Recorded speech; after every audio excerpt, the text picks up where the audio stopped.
Section 6 में आता है, ये भी बहुत आसान है। कह रहा है कि Excel polymers located in the Sahibabad industry area manufacture करती है हाई क्वालिटी इंडस्ट्रियल प्रोडक्ट। ठीक है, एटी इंडस्ट्री कोई दूसरी इंडस्ट्री एक्सेल पॉलीमर को पूछती है फॉर अ स्पेशल जॉब कि क्या एक स्पेशल जॉब आप कर सकते हो, उसे 1 महीने के अंदर ख़त्म करना पड़ेगा, सॉरी 1 वीक के अंदर ख़त्म करना पड़ेगा। इस स्पेशल जॉब के लिए रॉ मटेरियल R1 की रिक्वायरमेंट होती है, जो एक हाईली टॉक्सिक केमिकल है।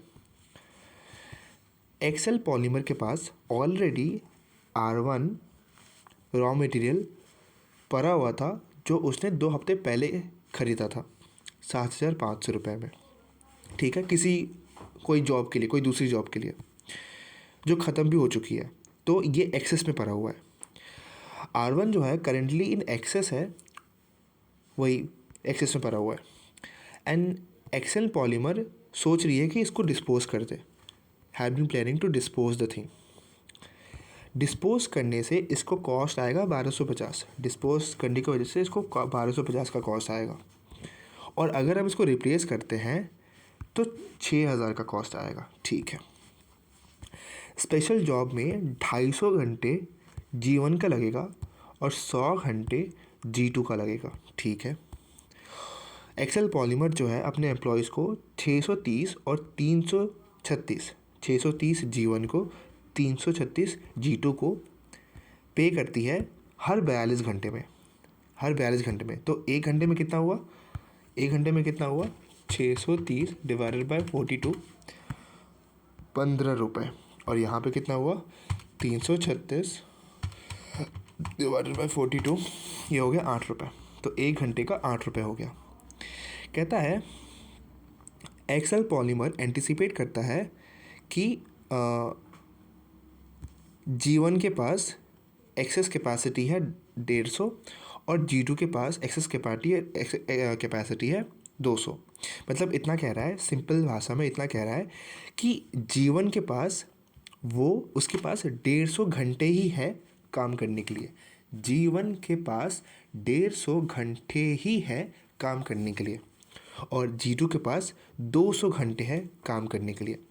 इसका इफ़ेक्ट ये पड़ेगा कि अगर G2 के पास 200 घंटे हैं काम करने के लिए और मैं उससे 100 घंटे काम कराना चाह रहा हूँ, क्या वो कर लेगा? हाँ, 200 घंटे हैं, 100 घंटे तो कर ही लेगा। G1 के पास बस 150 घंटे हैं, तो क्या वो 250 घंटे कर लेगा? कैसे कर लेगा? अगर 150 घंटे तो 250 घंटे कैसे कर लेगा? तो 100 घंटे कम पड़ रहे हैं। ठीक है, आगे यहाँ लिखा हुआ है कि एक्सेल पॉलीमर जो है हायर भी कर सकती है एडिशनल G1 को या एडिशनल G2 को ऑन अ आर्ली बेसिस, अगर रिक्वायरमेंट है तो These part of time employees are paid on hourly age based on the wages paid to current employees। Current employee को जैसा वेज पे हो रहा था वैसा ही इस एडिशनल हायर्ड पर्सन को भी पे होगा। यानी हमें 100 घंटे के लिए हायर करना पड़ेगा और उन्हें भी 15 रुपये के हिसाब से 1500 रुपये देना पड़ेगा, राइट? ठीक है, यहाँ पे समझ गए? चलो, कैलकुलेट मिनिमम प्राइस जो एक्सेल पॉलीमर को इस जॉब के लिए बिड करना चाहिए। मतलब इस जॉब के लिए एक्सेल पॉलीमर एटी इंडस्ट्री से कितना रुपए मांगेगा। ठीक है, समझना मेरी बात। सबसे पहले कह रहा है कि अगर मैं जॉब एक्सेप्ट नहीं करता, इफ़ जॉब नॉट एक्सेप्टेड, तो मेरा बस एक ही कॉस्ट लग रहा था कि मैं उसे डिस्पोज करता और डिस्पोज करने का कॉस्ट लग रहा था 1250। ओके, ठीक है। पर अगर मैं एक्सेप्ट करता हूँ तो उसे डिस्पोज ना करके मैं उसे इस जॉब में इस्तेमाल कर रहा हूँ।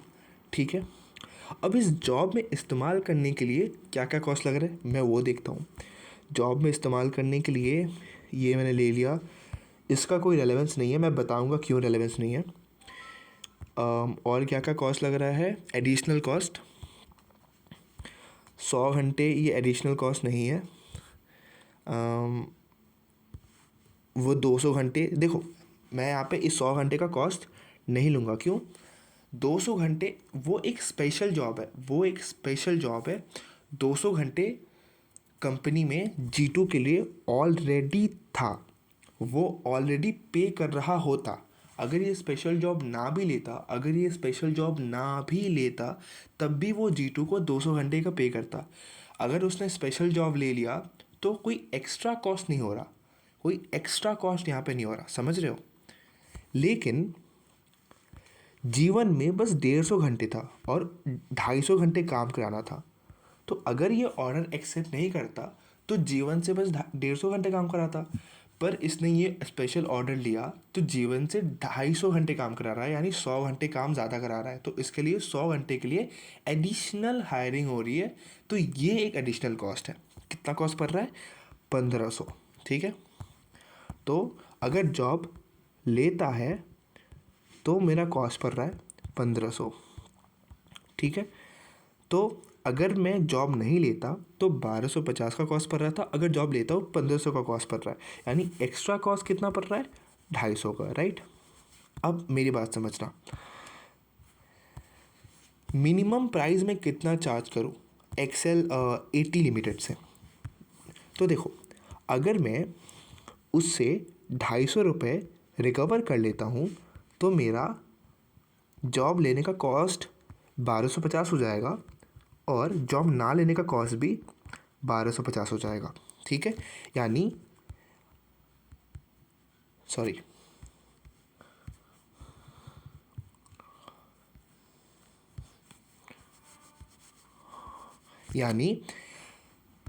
यानी अगर मैं मिनिमम बिड प्राइस 250 रखता हूँ तो ऐसे केस में मेरा जॉब लूँ या जॉब ना लूँ, दोनों का कॉस्ट सेम है।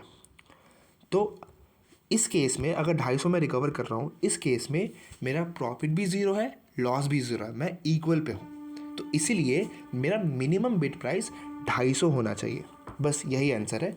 मेरा मिनिमम बिड प्राइस 250 होना चाहिए बस। अगर ये पढ़ने में कॉम्प्लिकेट लग रहा है तो इसे इग्नोर कर दो, ये एकदम इजी तरीके से आप समझ लो कि मिनिमम प्राइस 250 क्यों होना चाहिए। समझ गए? चलो, नाउ क्वेश्चन इलस्ट्रेशन 7 पे आते हैं। ओके, 7 कह रहा है Ravi limited is considering the discontinuance of division C. ठीक है, वो डिवीजन सी को डिसकॉन्टिन्यू करना चाहते हैं। Following information is given, division A B का एक साथ दिया हुआ है, डिवीजन सी का अलग दिया हुआ है। ठीक है, सेल्स इतना है दोनों का, वेरिएबल कॉस्ट इतना है दोनों का, कंट्रीब्यूशन इतना है दोनों का, स्पेसिफिक अवॉइडेबल फिक्स कॉस्ट दिया हुआ है दोनों का। अवॉइडेबल फिक्स कॉस्ट, इसका मतलब, इस टर्म का मतलब समझना बाद में, और दोनों का डिविजनल इनकम दिया हुआ है। ठीक है, कहता है the rate of variable cost are 90% of the normal rate because of current volume of operation. क्या कह रहा है ये? There is a adequate market demand. क्या कह रहा है ये? देखो, जो वेरिएबल कॉस्ट है, ये जो वेरिएबल कॉस्ट है ये 90% है। क्यों 90% पे क्यों है? Because of current volume of operation, यानी ये इतनी सेल्स कर रही है, ये इतना सेल्स कर रही है, इसीलिए ये इतना ज़्यादा सेल्स कर रही है, इसीलिए जो वेरिएबल कॉस्ट है 90% पे है। क्वेश्चन ये कह रहा है अगर for any lower volume of operation the rate would go back to normal rate, यानी अगर ज़रा सा भी इन वॉल्यूम में ज़रा सा भी अगर यूनिट कम होती है तो ये वेरिएबल कॉस्ट 90% से 100% पे चला जाएगा। ठीक है, समझ गए? ठीक है, facilities release by discontinuing C can not be use for any other purpose. ठीक है, हमें बताना है कि क्या डिसकंटिन्यू करना चाहिए या नहीं चाहिए। सबसे पहले हम ये देख लेते हैं, फर्स्ट स्टेप, दोनों का प्रॉफिटेबिलिटी देख लो। टोटल में कितना है? 6,21,000 माइनस 1,72,500, टोटल मिला के प्रॉफिटेबिलिटी है, यहाँ पे खुद ही दिया हुआ है 448,500। ठीक है, ठीक है। Now let's discontinue the product. अगर मैं इसे डिसकंटिन्यू कर देता हूँ तो मेरा क्या होगा? ये जो वेरिएबल कॉस्ट है ये 100% पे चला जाएगा, यानी 20,70,000 डिवाइडेड बाय 90%, ये हो जाएगा 23 लाख। मैंने पहले ही बताया था, अगर क्योंकि मैंने ये डिसकंटिन्यू कर दिया तो any reduction in volume the rate would go back to normal rate, यानी 90% से 100% पे आ जाएगा। यानी ये 90% है तो 100% कितना होगा? 23 लाख। ये हो जाएगा 23 लाख। ठीक है, तो 23 लाख होने की वजह से अपना कंट्रीब्यूशन कितना हो गया? -41,40,40,000, ये हो गया 18,40,000। 18,40,000, ठीक है। अब स्पेसिफिक अवॉइडेबल कॉस्ट का मतलब क्या था, फिक्स कॉस्ट का मतलब क्या था? देखो, क्योंकि ये फिक्स कॉस्ट है तो ये अज्यूम करना बिल्कुल सही है कि अगर डिवीजन सी कंटिन्यू कर दिया तो इसका फिक्स कॉस्ट इसमें ऐड अप हो जाएगा। ये अज्यूम करना बिल्कुल सही है कि अब फिक्स कॉस्ट जो हो जाएगा 144,900 प्लस 414,414,000, 18,63,000, ये यहाँ पे फिक्स कॉस्ट हो जाता। ये बिल्कुल सही है, लेकिन क्वेश्चन में ही कह दिया स्पेसिफिक अवॉइडेबल फिक्स कॉस्ट।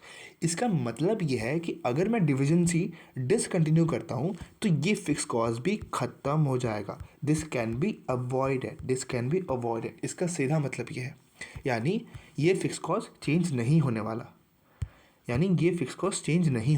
ठीक है। तो मेरा कितना था? 18,40,000 का कंट्रीब्यूशन था, जिसमें से फिक्स कॉस्ट 144,900 माइनस करूँगा तो ये आ जाएगा 3,91,000। ख़त्म। तो अगर मैं डिवीजन सी रखता हूँ, भले ही डिवीजन सी लॉस दे रहा है, डिवीजन सी रखते हुए मेरी प्रॉफिटेबिलिटी हो रही है 4,48,000 की, लेकिन मैं डिवीजन सी डिसकंटिन्यू कर रहा हूँ जिसकी वजह से मेरी प्रॉफिटेबिलिटी कम हो जा रही है, तो डिवीजन सी डिसकंटिन्यू नहीं करना चाहिए, ठीक है। यहाँ पे लिखा होगा 57,500 माइनस करो, इसको देख लो, 448,500 माइनस 391,000, 57,500। तो ये कह रहा है कि लॉस ओवर सेविंग्स, आपको लॉस ज़्यादा हो रहा है, सेविंग्स कम हो रहा है, 57,500। तो the decision of discontinuing will not be beneficial. Simple, very easy. Next question पे मूव करते हैं। तो इलस्ट्रेशन 8 कहता है BNZ limited is engaged in a manufacturing of plastic bottles of standard size and produce by joint process of machines. ठीक है, factory के पास 5 machines हैं and is capable of producing 40 बोतल पर आवर। ठीक है, वो 5 मशीन्स 40 बॉटल्स पर आवर बना सकती है। वेरिएबल कॉस्ट क्या है? 0.32 एंड सेलिंग प्राइस क्या है? 0.8 ईच। ठीक है, company has received an offer from another company for manufacture of 40,000 units of plastic moulded toy. ठीक है, कंपनी बॉटल तो बनाती थी, पर कंपनी को किसी और कंपनी से ऑफ़र आया कि आप 40,000 टॉयज़ बनाओ। ठीक है, प्राइस पर टॉय है 30 रुपये, ठीक है, एंड वेरिएबल कॉस्ट 24 रुपये। ठीक है, ओके, ठीक है, लगे यार यहाँ पे कंट्रीब्यूशन निकाल लेते हैं। या टॉय के केस में, सॉरी बॉटल्स के केस में सेलिंग प्राइस था 0.8 और वेरिएबल कॉस्ट था -0.32, यानी 0.48 का यहाँ पे कंट्रीब्यूशन है। यहाँ पे 0.48 का कंट्रीब्यूशन है, और यहाँ पे टॉय के केस में 6 रुपये का कंट्रीब्यूशन है। ठीक है, कहता है the cost of mould is 1 lakh. यहाँ पे कह रहा है it in case of company takes the job, अगर ये टॉय बनाने का जॉब ले लेती है तो उसे एक एक्सपेंस मीट करना पड़ेगा for making a special mould required to manufacture toy, और इस मोल्ड का दाम 1 लाख रुपए। ठीक है, अगर वो 40,000 का ऑर्डर एक्सेप्ट करता है तो उसे 1 लाख रुपए एक्स्ट्रा लगेगा। Company time study analysis shows that machine produce 16 toy per hour. ठीक है, ये जो मशीन है वो 16 टॉयज़ पर आवर बना सकती है। कंपनी के पास कैपेसिटी है 10,000 घंटे की। ठीक है, during the period in which toy is required to be manufactured, fix cost excluding the cost of construction of the mould during the period will be 10 lakh and company has an order for the supply of 3 lakh bottles during the period. ठीक है, यानी 2 supplies meet करनी है, एक 3 lakh bottles, 3 lakh bottles और 40,000 toys. और इन दोनों को हमें ये ध्यान रख के बनाना होगा। क्या ध्यान रख के? ये 10,000 की कैपेसिटी, ये ध्यान रख के हमें बनाना होगा। ठीक है, ओके। हमें बनाना है, do you advise the company to take up the order of manufacturing plastic moulded toy. जब इसके पास 3 लाख का बॉटल का ऑर्डर है, वो हम देखते हैं। ठीक है, चलो पहले इतना सॉल्व कर लेते हैं। सबसे पहले हम प्रॉफिटेबिलिटी देखते हैं कि हमें, देखो क्योंकि यहाँ पे चीज़ें अब यहाँ पे ऐसी हो गई है कि 3 लाख एक्सेप्ट करे कि 40,000 एक्सेप्ट करे, तो सबसे बेटर जजमेंट है प्रॉफिटेबिलिटी देख लो, कंट्रीब्यूशन देख लो कि कौन ज़्यादा प्रॉफिट कर रहा है। ठीक है, तो 3 लाख जो था वो टॉय के लिए था और इसका कंट्रीब्यूशन कितना था? 0.48। तो 3 लाख इंटू 0.48 कितना होता है? 3 लाख इंटू 0.48, ये हो गया 1,44,000। और उस केस में था 40,000 यूनिट थी और 6 रुपये का कंट्रीब्यूशन था जहाँ तक मुझे याद है। तो 40,000 इंटू 6, 2,40,000, 2,40,000। लेकिन इस केस में 1 लाख एक्सपेंस भी तो था, ये 1 लाख एक्सपेंस भी तो था। और भी कुछ है क्या? नहीं, ये फिक्स कॉस्ट है। तो मैंने बताया था फिक्स कॉस्ट को कभी भी ये डिटरमाइन करने के लिए कि मुझे ये बनाना चाहिए या ये बनाना चाहिए, कभी भी कंसिडर नहीं करोगे, क्योंकि फ़िक्स कॉस्ट लगना ही लगना है, उसे रखो बाजू में। आप देखो कि इस प्रोडक्ट को बनाने में वेरिएबल कॉस्ट कितना लग रहा है और इस प्रोडक्ट को बनाने में वेरिएबल कॉस्ट कितना लग रहा है। वेरिएबल कॉस्ट के बेसिस पे आप डिटरमाइन करोगे कि ये प्रॉफिट ज़्यादा देती है या ये प्रॉफिट ज़्यादा देती है। फिक्स कॉस्ट हमेशा लगना है, उसको आप कंसिडर कभी नहीं करोगे। ठीक है, ये फिक्स कॉस्ट नहीं है क्योंकि ये स्पेसिफिकली उस टॉय की वजह से ही लग रहा है। अगर टॉय नहीं लेते तो ये नहीं लगता, तो इसलिए यहाँ पे ये 1 लाख माइनस करेंगे। तो अब आया प्रॉफिटेबिलिटी 1,40,000। और कुछ रह गया? नहीं नहीं नहीं नहीं नहीं, ठीक है, ये 10 लाख मैंने खुद ही हटा दिया। All done. तो अब प्रॉफिटेबिलिटी यहाँ पे इसकी ज़्यादा प्रॉफिटेबिलिटी है और इसकी कम प्रॉफिटेबिलिटी है। यानी सबसे पहले हम इसको बनाएंगे, देन सेकंड में इसको बनाएंगे। तो देख लेते हैं। अब हमारे पास टोटल आवर्स कितने हैं कैपेसिटी में? 10,000। चलो ठीक है, कह रहा था कि बॉटल के केस में वो मशीन 40 बॉटल 1 घंटे में बनाती है। तो 3 लाख बॉटल कितने घंटे में बनाएगी? 3 लाख डिवाइडेड बाई 40, 7,500 घंटे में।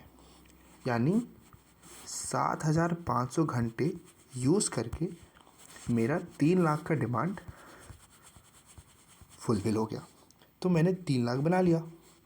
अब बचे आवर्स का यूज़ कर लेते हैं। बचे आवर्स को कहाँ यूज़ करेंगे? बचे हुए आवर्स को यूज़ कर लेते हैं हम टॉयज़ बनाने में। जितना एक्सेप्ट हो पाता है उतना बना लेंगे। तो ये हमें पता चला कि टॉय जो है वो मशीन 16 टॉयज़ पर आवर में बना सकती है। यानी 40,000 टॉय था तो डिवाइडेड बाई 16 कर देंगे, यानी 2500 घंटे लग रहे हैं। यानी 2500 घंटों में मेरा 40,000 टॉय भी बन जा रहा है। यानी इस 10,000 की कैपेसिटी में मेरा दोनों डिमांड फुलफिल हो जा रहा है। इस 10,000 की कैपेसिटी में मेरा दोनों डिमांड फुलफिल हो जा रहा है। तो क्वेश्चन क्या कह रहा है? Do you advise the company to take up the order?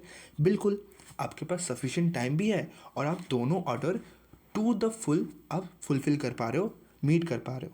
और बस इतना ही। तो आपको ऑब्वियसली आपको एक्सेप्ट करना चाहिए। पॉइंट 1 का आंसर क्या दे रखा है? B and they can accept the plastic molded toy as sufficient number of hours 2,500 are available, जो कि मैंने कहा, and would be able to generate 1,40,000 का प्रॉफिट। ठीक है, ये हमें एक्स्ट्रा 1,40,000 का प्रॉफिट जनरेट कर पाएगी, इसीलिए हमें ये ऑर्डर एक्सेप्ट करना चाहिए। दूसरा पॉइंट देखते हैं क्या लिखा हुआ है। हाँ, कह रहा है कि अगर ये 3 लाख का ऑर्डर 4 लाख का होता तो क्या हमें लेना चाहिए था। Will you advise the company to accept the order of supply of plastic model toys. चलो वो भी करके देख लेते हैं। अब क्योंकि हमने ये पहले निकाल लिया था कि इसकी प्रॉफिटेबिलिटी ज़्यादा है और इसकी प्रॉफिटेबिलिटी कम है, तो यानी हम पहले 4 लाख का डिमांड को फुलफ़िल करेंगे। इतना क्लियर है, इसीलिए हमने ये रैंक करा था कि 4 लाख। अब 4 लाख और 40,000 में चूज़ करना रहे तो पहले हम 4 लाख का पूरा डिमांड फुलफ़िल करेंगे। बचे हुए आवर्स अगर बचते हैं तो हम 40,000 का डिमांड फुलफ़िल करेंगे। तो सबसे पहले देख लेते हैं कि 4 लाख को प्रोड्यूस करने में कितने घंटे लगते हैं। तो 4 लाख डिवाइडेड बाय 40, ये लो, ये पूरे 10 घंटे यहाँ पे ऑक्यूपाई हो जा रहे हैं। 4 लाख अगर हम डिमांड मीट करते हैं तो पूरे 10 घंटे ऑक्यूपाई हो जा रहे हैं। तो ऐसे में 40,000 टॉयज़ को फुलफ़िल करने के लिए हमारे पास आवर्स बचे ही नहीं। तो आंसर क्या कह रहा है, if the order increases to 4 lakh then 250 और ज़्यादा आवर्स लगेंगे, इसलिए has to decide whether to utilise 250 hours for toy या bottle.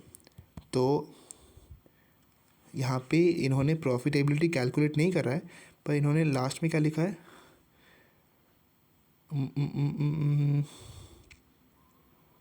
Prioritise the production based on the contribution per machine hour. तो हमने कंट्रीब्यूशन निकाल लिया था कि 3 लाख यानी बॉटल्स का कंट्रीब्यूशन ज़्यादा है। ठीक है, और यहाँ पे क्या लिखा, how ever existing order fulfilment is necessary for building a long term and sustainable. यहाँ पे बेकार की बातें लिखी हुई हैं। सीधी बात यह है कि बॉटल्स का प्रॉफिटेबिलिटी ज़्यादा है, इसलिए आप बॉटल्स को 4 लाख की डिमांड पहले मीट करो, 40,000 बाद में। उसके बाद और क्या लिखा हुआ है, an associate company BNZ has a idle capacity and is willing to take up the whole or part of the manufacturing of the plastic molded toys on subcontracting basis.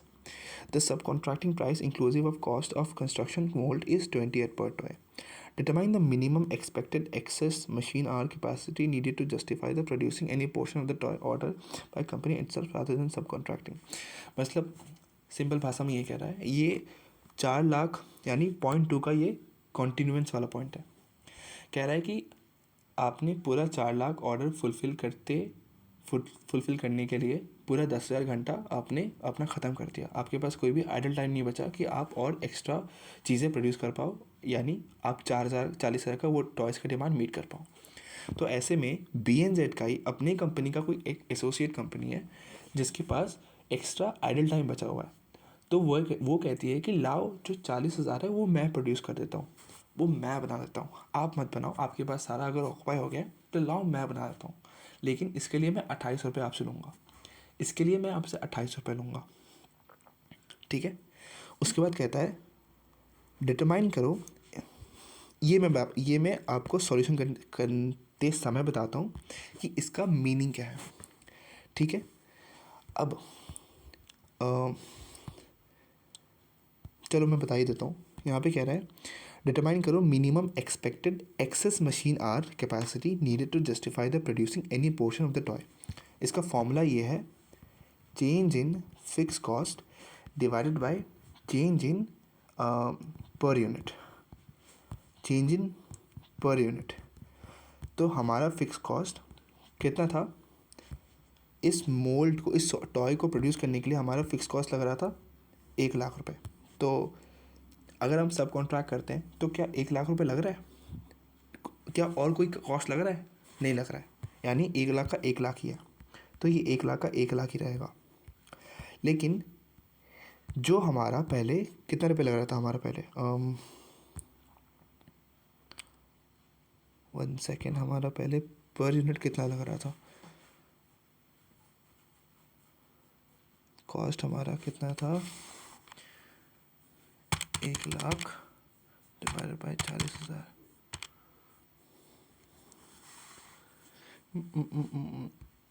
हमारा पर यूनिट कॉस्ट कितना था,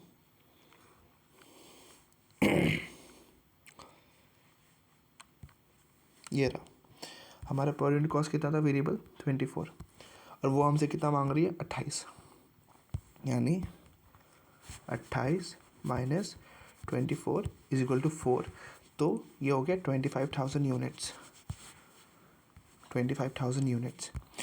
उसके बाद कह रहा है कि इस 25,000 को यूनिट्स को बनाने के लिए कितना एक्सेस मशीन आवर लगेगा, कितना एक्सेस मशीन आवर लगेगा, यानी एक टॉय को बनाने में 16 घंटे लगते हैं, तो 25,000 टॉय को बनाने के लिए 1562.5, एक सेकंड में पानी पी लूँ। हाँ जी, तो 1562 आवर्स लगेंगे इस 25 आवर्स को बनाने के लिए। आंसर क्या है, ये रहा 25,000 टॉय एंड 1562 आवर। पर इसका लॉजिक क्या है, ये थर्ड पॉइंट का आंसर क्या हुआ, लॉजिक क्या हुआ, तो समझना। इतना समझ में आ गया कि यहाँ पे सब कॉन्ट्रैक्टिंग की बात हो रही है कि आप प्रोड्यूस नहीं कर पा रहे हो, तो एसोसिएट कंपनी हमें कह रही है कि लाओ हमें दे दो, हम 40,000 यूनिट बना देते हैं, लेकिन हम उसके लिए 28 रुपये चार्ज करेंगे। ठीक है, इतना समझ गए। अब लॉजिक समझते हैं इसका। ठीक है, देखो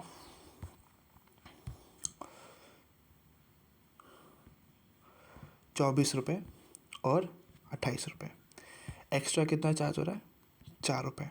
ठीक है, जब हम सब कॉन्ट्रैक्ट करेंगे तो 1 लाख भी एसोसिएट कंपनी ही इनकर करेगी, हमें कुछ नहीं इनकर करना।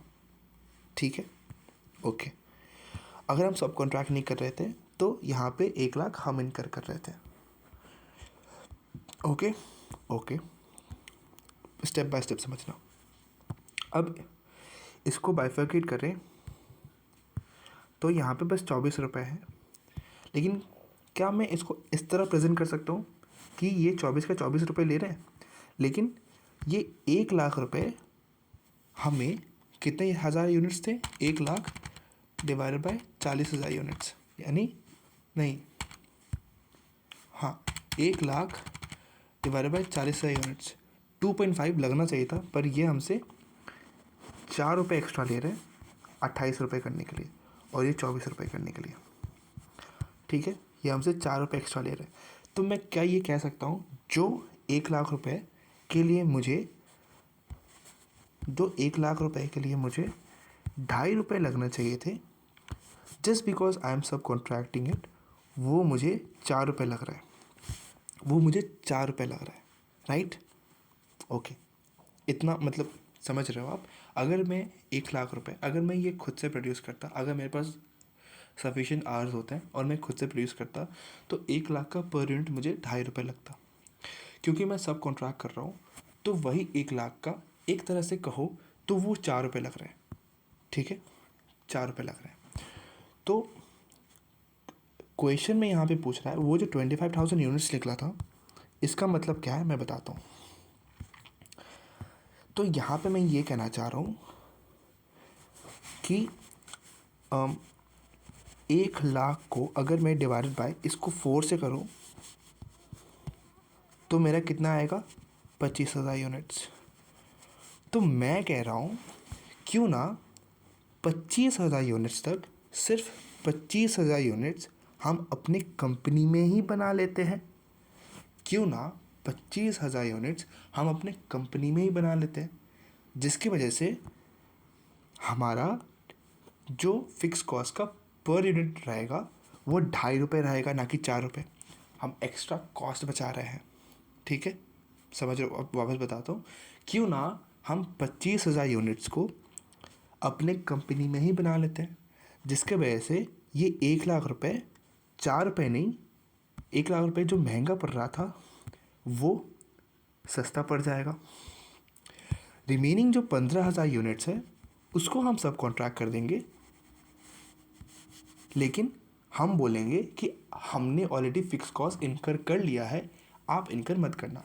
हम एसोसिएट कंपनी को बोलेंगे, क्योंकि हमने 25,000 यूनिट खुद ही प्रोड्यूस कर लिया, जिसमें 1 लाख तक का कॉस्ट हमने खुद ही कवर कर लिया सस्ते में, रादर देन सब कॉन्ट्रैक्टिंग इट इन महंगा। अब हम उन्हें बोलेंगे कि ये लो, आप बचे हुए 15,000 यूनिट्स आप प्रोड्यूस करो, लेकिन आप फिक्स कॉस्ट इनकर मत करना, हमने इनकर कर लिया है। समझे? तो इसलिए यहाँ पे कह रहा है कि determine the minimum expected excess machine hour, जो हम जस्टिफाई कर सकें कि हमें खुद के कंपनी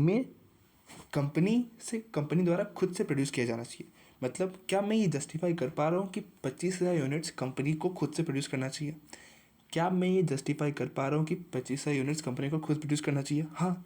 क्यों कर पा रहा हूँ? क्योंकि मैं वो 1,00,000 को 4 रुपये नहीं, 2.5 रुपये पे लाना चाहता हूँ।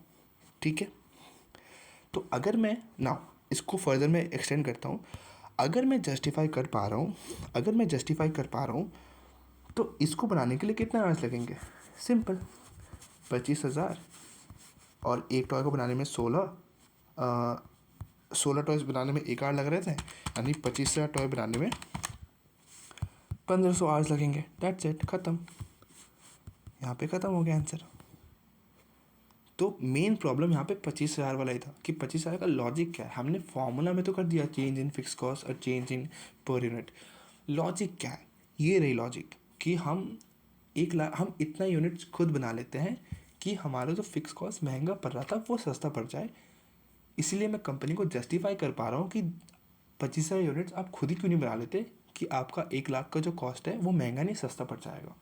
बाकी जो 15,000 है आप उसे सब कॉन्ट्रैक्ट कर दो, लेकिन उन्हें बोलो कि आप फिक्स कॉस्ट इनकर मत करना, हमने ऑलरेडी कर लिया है। इस तरह आपका सब कॉन्ट्रैक्टिंग भी सस्ता पड़ जाएगा। समझे? ओके। तो यहाँ पे क्वेश्चन नंबर 8 भी ख़त्म हो चुका है।